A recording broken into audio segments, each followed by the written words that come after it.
नमस्कार, स्वागत है आपका हमारा समाचार में और मैं हूं आपके साथ दिव्या शेखावत। फिलहाल आप देख लीजिए अनिश्चितकालीन हड़ताल, ये बैनर लगाया गया है राजस्थान परिवहन निरीक्षक संघ द्वारा। घटना बहुत बड़ी है और ये काफ़ी दिनों से राजस्थान के मीडिया में छाई हुई है। फिर भी आप नहीं जानते हैं तो मैं आपको बता देती हूँ कि धौलपुर में ये घटना घटित होती है। राजस्थान परिवहन निरीक्षक जो संघ है उसने अनिश्चितकालीन जो हड़ताल है वो जारी रखने की मांग की है। क्यों की है कि एक अधिकारी के द्वारा, धौलपुर पुलिस अधीक्षक के द्वारा जो परिवहन निरीक्षक थे, 2 परिवहन निरीक्षक को बिना किसी बात के थाने ले जाया जाता है, उनको वहां रखा जाता है। और तो और बात तो सुनिए कि खुद पुलिस अधीक्षक जो है सिविल ड्रेस में थे, रात का वक्त था, दोनों ही परिवहन निरीक्षक थे, वो ड्यूटी पर थे, वर्दी में थे और उनको बिना किसी वजह बिना किसी बात के जो थाने ले जाया गया, थाने ले जाकर उनसे पूछताछ की जा रही है। पहला सवाल तो यही उठता है कि एक अधिकारी दूसरे अधिकारी को, वो भी ऑन ड्यूटी, कैसे गिरफ्तार करता है। दूसरी बात, वर्दीधारी अधिकारी है, पूछताछ की जा सकती है, लेकिन थाने ले जाने की कौन सी बात है। एक बार मैं आपको पीछे कैमरा घुमा के दिखाना चाहूँगी। तमाम जो है राजस्थान परिवहन जो निरीक्षक संघ के लोग हैं, ये तमाम वो लोग हैं जो इस संस्थान से जुड़े हुए हैं, तमाम वो लोग हैं जो अपनी मांगों को लेकर आज यहाँ पर अनिश्चितकालीन हड़ताल पर है। देखिए, कहीं ना कहीं जो गंभीर आरोप लगाया जा रहा है पुलिस अधीक्षक सुमित मेहरडा पर कि उन्होंने बिना किसी बात के शैलेंद्र वर्मा, अनिल प्रसाद को हिरासत में लिया। तो ये बड़ी बात है, कहीं ना कहीं एक अधिकारी का दूसरे अधिकारियों को इस तरीके से आधी रात में हिरासत में लेना, तो ये सरकार पर भी सवालिया निशान खड़े होते हैं। फिलहाल मैं वैशाली नगर में हूँ, ये चित्रकूट इलाका है। यहाँ पर राजेश जी है जो राजस्थान परिवहन निरीक्षक संघ के अध्यक्ष, उनसे भी बात करेंगे कि जानेंगे क्या इस तरीके की जो हरकत है एक आईपीएस अधिकारी के द्वारा की गई है वो कितनी ठीक है। राजेश जी, आपसे ही बात करूंगी मैं इस सिलसिले में, लेकिन जो आपने यहाँ पर ये पेपर रखे हैं, पहले मैं जनता को दिखा दूं कि ये वो पेपर है जो ड्यूटी के दौरान एक अधिकारी के द्वारा इतना राजस्व सरकार को दिया गया है और उसी अधिकारी को आप हिरासत में ले रहे हैं। किस लिए, क्या वजह रही होगी, वो राजेश जी से जानेंगे। लेकिन पहले मैं मेरी जनता को एक बार दिखा दूं कि जो 2 दिन से, आप 3 दिन से हमारे प्लेटफॉर्म पर ये खबर देख रहे हैं। इस खबर में आप एक बार देखिए कि ऑनलाइन जो राशि प्राप्त हुई है यहाँ पर 2,28,350 रुपये। ये पैसा कोई अधिकारी अपने घर नहीं लेकर गया है, ये पैसा सरकार के खाते में जाएगा। सरकार के लिए ये अधिकारी आधी रात को ड्यूटी कर रहे हैं, राजस्व कमा रहे हैं, लेकिन उन अधिकारियों के साथ क्या हो रहा है वो यहाँ पर आपको देखने को मिल रहा है कि इस तरीके से अधिकारियों के साथ बदसलूकी की गई है, बदतमीजी कह लीजिए, जो भी आप कहना चाहते हैं वो कह सकते हैं। लेकिन इन लोगों का सरासर आरोप है कि अगर सरकार हमारी मांगे नहीं मानती है, हमारी बात नहीं मानती है, तो ये अनिश्चितकालीन जो हड़ताल है वो जारी रहेगी। वो राजेश जी से बात करते हैं, उनसे जानते हैं कि पूरा घटनाक्रम क्या था और क्या उनकी मांगे हैं। राजस्थान परिवहन निरीक्षक संघ के अध्यक्ष राजेश जी मेरे साथ मौजूद है। सर, बहुत स्वागत करूंगी। और कई दिनों से खबरें हम भी चला रहे हैं, कई दिनों से आप भी प्रयास कर रहे हैं, क्या नतीजा निकला इस पूरे घटनाक्रम का? अभी तक कोई नतीजा नहीं निकला और हमारी मांग भी बहुत सिंपल सी है। 2 मांग है, 2 सूत्री मांग है।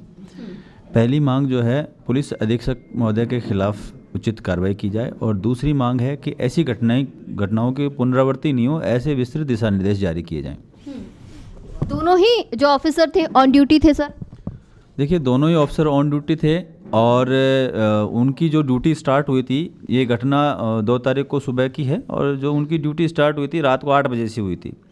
8 बजे से जब उनको जिस टाइम इन्होंने इलीगल डिटेन किया एसपी साहब के द्वारा, उस समय तक उन्होंने 59 चालान बनाए और 2,28,350 रुपये का राजस्व जमा कराया।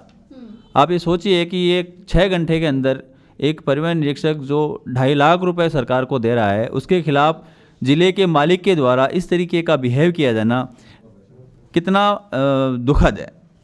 तो हम लोगों में इसीलिए रोष व्याप्त है कि कतिपय अधिकारी इस तरीके का व्यवहार करते हैं। तो हमारा मनोबल डाउन होता है। और आपने देखा होगा कि कुछ दिनों 2-3 दिन पहले एक वीडियो वायरल हुआ था, हमारे किसी इंस्पेक्टर साथ किस तरीके से बिहेव किया गया, जबकि वो इंस्पेक्टर साहब घायल व्यक्ति की मदद कर रहे थे।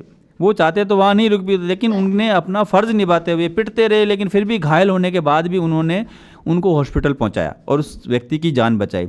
ऐसे माहौल में हम लोग काम करते हैं। ऐसे माहौल में सरकार का रेवेन्यू लाते हैं, जो रेवेन्यू सरकार की जन कल्याणकारी योजनाओं के काम में आता है।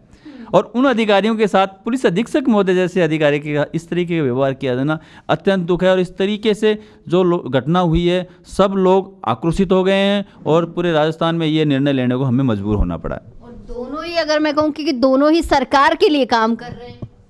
बिल्कुल, दोनों ही सरकार के लिए काम कर रहे हैं। मैं इन अधिकारी जो अनिल प्रसाद जी हैं, जो इस उड़न दस्ते के प्रभारी है, उन्होंने इस जनवरी माह में 48 लाख रुपीज़ का रेवेन्यू गवर्नमेंट को वो दे चुके हैं। आप सोचिए कि एक परिवहन निरीक्षक की कितनी अहमियत है, और वो बिना हथियार के, बिना किसी संसाधनों के वहाँ काम करता है। कोई सहारा नहीं है, हर तरफ जिसका चालान बनाता है वो उसका दुश्मन हो जाता है, और वो हर तरीके से जैसे ही कोई मौका मिलता है दुश्मनी निकालने की कोशिश करता है। फिर भी हमारा निरीक्षक 50-50 लाख रुपए पर मंथ रेवेन्यू दे रहा है और उसको पुलिस अधीक्षक साहब उठा ले जाते हैं। तो ये तो बिल्कुल दुर्भाग्यपूर्ण बात है। इसलिए हम लोगों को ये मजबूर होना पड़ा। हमारा संघ हमेशा सरकार के साथ रहा है, सरकार की नीतियों के साथ रहा है। कभी भी आपने सुना, आज तक नहीं सुना होगा कि हमने कोई ऐसा आंदोलन किया हो। लेकिन हमें ये आंदोलन करने के लिए इसलिए मजबूर होना पड़ा कि जिले के मालिक के द्वारा इस तरीके का व्यवहार किया जाए ना, तो आप समझ सकते हैं कि उसके अधीनस्थ जो अधिकारी हैं वो कैसा व्यवहार करते होंगे, कैसी परिस्थितियों में हम लोग काम करते हैं। तो हमने सरकार से यही कहा कि ऐसी परिस्थितियों में हम काम नहीं कर सकते। एक मैसेज दिया जाए, उनके खिलाफ उचित कार्रवाई की जाए और भविष्य में ऐसी घटनाएं नहीं हो, दोबारा जो इसके लिए दिशा निर्देश जारी किए जाएँ। पूरा घटनाक्रम आपसे जान ले कि क्या हुआ था उस दिन, किस तरीके से पुलिस अधीक्षक थे जो दूसरे अफसर थे उन पे हावी हुई, क्या कोई लड़ाई हुई थी, पहले की कोई लड़ाई थी, क्या थे आपस में कि जो इस तरीके की वारदात हुई है? देखिए, मैं आपको जानकारी दे दूं कि ये जो दोनों अधिकारी हैं, अनिल प्रसाद जी और शैलेंद्र जी, अभी जो स्थानांतरण लिस्टें निकली है उसके अंदर उन्होंने ज्वाइन किया था। ये उनकी पहली ड्यूटी थी। इसलिए ये कभी भी ये माना नहीं जा सका कि आपस में दोनों में कोई ना कोई बात हुई होगी। कभी मिलना भी हुआ। मात्र 6 घंटे ज्वाइन करने के बाद पुलिस अधीक्षक महोदय के द्वारा ये किया जाना, ये दर्शाता है कि वो किस तरीके से सब लोगों के साथ ऐसा ही व्यवहार करते हो। क्या उनको दिखाई नहीं दिया कि 2 अधिकारी खड़े हैं और जो वो परिवहन की चेकिंग कर रहे हैं, ये दिखाई नहीं दिया पुलिस अधीक्षक को? देखिए, पुलिस अधीक्षक महोदय IPS लेवल के अधिकारी होते हैं और उनको इन बातों से वो वाकिफ होते हैं। और वो वहाँ ऐसा नहीं है कि वो वहीं आज ही पदस्थापित है, वो वहाँ करीब 1 साल से पुलिस अधीक्षक के पद पे हैं, तो उनको सब पता है कि रेवेन्यू डिपार्टमेंट कैसे काम करता है। लेकिन वो रात 1 बजे आते हैं, खुद सिविल में होते हैं, खुद सिविल गाड़ी में होते हैं, और वर्दीधारी अधिकारियों को बिना किसी कारण के उठा के थाने में बैठा लेते हैं। थाने में ले जाके कहते हैं कि साहब लो, साहब बैठा दो इनको। इंचार्ज को डायरेक्शन दे देते हैं कि आप बैठा के रखो आप इनको। और जब सुबह दबाव होता है तो उनको छोड़ दिया जाता है। तो this is called illegal custody. अब ऐसे माहौल में हम लोग काम नहीं कर सकते। पकड़ा क्यों? पकड़ने की कोई वजह नहीं है, पकड़ने की कोई वजह नहीं है। आप इसको कोई भी शब्द दे सकते हो, लेकिन हम लोग जो है उसको इलीगल अरेस्ट बोलते हैं। इलीगल अरेस्ट किया उन्होंने। अब वो उनका प्रयोजन क्या था, या तो वो आदतन ऐसे ही हैं या उनका कोई विशेष प्रयोजन रहा होगा, वो तो वही बता सकते हैं क्या प्रयोजन रहा होगा। लेकिन सरकार के लिए काम करते हुए ऐसे व्यक्तियों को इस तरीके से इलीगल अरेस्ट किया जाना, आप समझ सकते हैं कि आम जनता के साथ कैसा करते होंगे। एक पुलिस अधिकारी का रात 1 बजे सिविल में किसी वर्दीधारी अधिकारी को गिरफ्तार करना बिना किसी बात के, कितना सही? देखिए, गिरफ्तार नहीं किया इनको। गिरफ्तार करने के लिए उनको लॉजिकल रीज़न देना होता, लेकिन उन्होंने उस लॉजिकल रीज़न से बचने के लिए उन्होंने इलीगल कस्टडी की। उनकी इलीगल कस्टडी की, जो बिल्कुल कतई वो उनके ऊपर जिम्मेदारी है। कोई भी पुलिस अधिकारी जो है इलीगल कस्टडी नहीं करे, उसकी ग्रीवेंसेस वो पुलिस अधीक्षक को देगा, कोई भी आम आदमी। मैं भी हूँ, यदि मान लो सिविलियन हूँ, और मैं यदि मान लो मेरे को कोई इलीगल कस्टडी में रखता है कोई भी पुलिस अधिकारी, तो मैं कहाँ गुहार लगाऊंगा? पुलिस अधीक्षक महोदय के साथ। और पुलिस अधीक्षक महोदय ऐसे काम करेंगे तो फिर नीचे वाले तो क्या काम करेंगे, आप अनुमान लगा सकते हो। 2 तारीख से आज आप समझ सकते हैं 6 तारीख होने को जा रही है। क्या नतीजा निकला है पूरे के पूरे घटनाक्रम को अगर देखते हैं? कितनी बार आपकी बात सुनी गई? उप मुख्यमंत्री को भी आपने ज्ञापन सौंपा, उस ज्ञापन का क्या नतीजा निकला? देखिए, अभी तक का जो एक्सपीरियंस है, हमने पहले जो उनको ज्ञापन जो दिया था उसमें ये कहा था कि हम लोग, यदि आप हमारी नहीं सुनेंगे तो हम लोग इस तरीके का कदम उठाने वाले हैं। लेकिन संभवतः इस बात को गौर नहीं किया गया, या मान लो हमारे संगठन की ताकत को कम आंका गया, जो भी कारण हो सकते हैं। जहाँ भी उप मुख्यमंत्री महोदय ने सार्वजनिक मंच में मीडिया के सामने ये कहा है कि हमारे अधिकारियों के साथ गलत हुआ, इट मीन्स उप मुख्यमंत्री महोदय हमारे साथ हैं, हमारी भावनाओं से वो सहमत हैं। लेकिन निर्णय अभी तक नहीं आया है। एडिशनल कमिश्नर साहब से कल हमारी मुलाकात हुई थी, उनसे भी हमने सारी चीज़ें विस्तृत रूप से बताई। ये जो आंकड़े हम आपको बता रहे हैं उनको भी दिखाए गए। शासन सचिव महोदया को भी हमने इस बात से अवगत कराया। सब लोग हमारी बातों से सहमत हैं, लेकिन नतीजा अभी तक नहीं आया। जब तक नतीजा सामने नहीं आता है तब तक हम लोग स्ट्राइक पर रहेंगे। क्या लग रहा है, नतीजा आने में साल तो नहीं निकल जाएगी सर? 2 से 6 बहुत लंबा समय हो गया यही। मैं नहीं समझता सरकार हमारी सुनेगी। सरकार हमारे को अभी तक जितनी भी वार्ताएं हुई सकारात्मक रूप से उन्होंने लिया है। संभवतः हो सकता है समय की बात हो, कोई समय लगता हो कोई प्रोसीडिंग में, लेकिन हमें पूरा विश्वास है कि सरकार हमारी सुनेगी। तो कहीं ना कहीं आपको लग रहा है कि गवर्नमेंट आपकी बात को थोड़ा सा सुन लेगी? जी हाँ, बिल्कुल, हम पूरी तरह आश्वस्त है कि सरकार हमारी सुनेगी।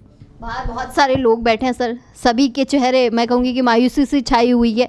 अभी अगर आपने उन दोनों अधिकारियों से अगर आपने पर्सनली बात करी तो उन्होंने क्या बताया कि उस दिन क्या हुआ? देखो, उन अधिकारियों के बात करने के बाद ही हमने ये कदम उठाया है, क्योंकि घटनाक्रम को समझे बगैर इतना बड़ा निर्णय लिया जाना किसी भी तरीके से प्रासंगिक नहीं होता। ये पंजीकृत संगठन है, हम लोग ऐसे, हमारा एक कॉन्स्टिट्यूशन बना हुआ है, उसके तहत ही आगे बढ़ते हैं। और उनमें से एक अधिकारी यहाँ मौजूद भी है, यहाँ भी मौजूद है। तो सारी घटनाक्रम, पूरे आंकड़े वगैरह सारी चीज़ें समझ के हमारी जो कमेटी बनी हुई है, हमारी कार्यकारिणी कमेटी बनी हुई है, हमारी एग्जीक्यूटिव कमेटी बनी हुई है, उन्होंने मिल के इस चीज़ को डायग्नोस किया है। उसके बाद में ये इस निर्णय पे पहुँचे हम। चलिए, बहुत शुक्रिया सर। तो आप लोगों ने देखा कि पूरी की पूरी जो घटना थी वो मैंने आप लोगों को बताई है कि किस तरीके से 2 अधिकारी जिनको हिरासत में लिया गया आधी रात को एक पुलिस अधीक्षक के द्वारा, सुमित मेहरा उनका नाम है, आधी रात को वो सिविल में आते हैं। जानकारी जो मिली है कि आधी रात को सिविल में आते हैं, हो सकता है गश्त के पर हो सकता है कि वो शहर में चोर उचक्कों को पकड़ने के लिए निकले हो या भ्रमण करने के लिए निकले हो या कोई भी वजह रही हो। तो साफ तौर पर राजेश जी ने बताया है कि एक पुलिस अधीक्षक जो कि खुद सिविल में थे और उन्होंने 2 वर्दीधारी जो परिवहन निरीक्षक थे उनको हिरासत में लिया। वजह कोई नहीं बताई गई है। उनको थाने ले जाया गया है, उनसे पूछताछ की गई है, उन्हें सुबह तक बिठा कर रखा गया है। अनिश्चितकालीन हड़ताल यहाँ पर चल रही है। चित्रकूट का ये मामला है, आप लोग देख सकते हैं पीछे ये जो तमाम लोग हैं ये राजस्थान परिवहन निरीक्षक संघ से जुड़े हुए लोग हैं, ये संघ के लोग हैं और इन्होंने अपनी मांगें रखी हैं कि हमारी 2 सूत्रीय मांगें, अगर सरकार हमारी मांग नहीं मानती है तो ये अनिश्चितकालीन जो हड़ताल है वो जारी रहेगी। इसके साथ साथ काम को लेकर भी जिस तरीके से हमारे साथ व्यवहार किया गया, कहीं ना कहीं वो दुर्व्यवहार है। हम सरकार को राजस्व कमा कर दे रहे हैं, हम सरकार के लिए दिन रात मेहनत कर रहे हैं और किस तरीके से सरकार के ही नुमाइंदे, वही प्रशासन के लोग आधी रात को एक अधिकारी के साथ इस तरीके का व्यवहार करता है, वो कितना शोभनीय है। उस व्यवहार के लिए क्या कुछ कहा जाएगा, ये पूरी की पूरी रिपोर्ट आपने देखी। अब देखना ये होगा कि जो ज्ञापन दिया गया है उप मुख्यमंत्री को, तो वो ज्ञापन का कितना वो संज्ञान लेते और कितना उस ज्ञापन पे काम करेंगे। कैमरा सहयोगी राजकुमार के साथ मैं दिव्या शेखावत, हमारा समाचार।